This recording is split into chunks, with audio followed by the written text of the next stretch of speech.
जय श्री स्वामी समर्थ। मेष राशीसाठी आजचा दिवस ऊर्जा व आत्मविश्वास वाढवणारा असेल।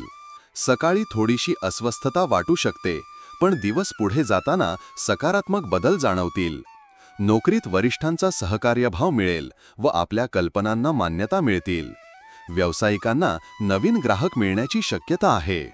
आर्थिकदृष्ट्या दिवस अनुकूल असून जुने थकलेले पैसे परत मिळतील। मात्र खर्चावर नियंत्रण ठेवणे आवश्यक आहे। विद्यार्थ्यांना अभ्यासात एकाग्रता वाढवण्यासाठी प्रयत्न करावे लागतील। आरोग्याबाबत डोकेदुखी किंवा थकवा जाणवू शकतो, म्हणून विश्रांती घ्यावी। कौटुंबिक जीवनात सौहार्द राहील, पण एखाद्या छोट्या गोष्टीवरून मतभेद निर्माण होऊ शकतात। प्रेमसंबंधात विश्वास आणि संवाद वाढेल। विवाहितांसाठी जोडीदारासोबतचे नाते अधिक दृढ होईल। प्रवासाचे योग आहेत, जे लाभदायक ठरतील। एकूणच आजचा दिवस मेहनतीच्या जोरावर यश देणारा आहे। तुमच्या राशीशी संबंधित साप्ताहिक, मासिक आणि दैनिक भविष्यवाण्यांसाठी चॅनल सबस्क्राइब व लाईक करा। जय श्री स्वामी समर्थ।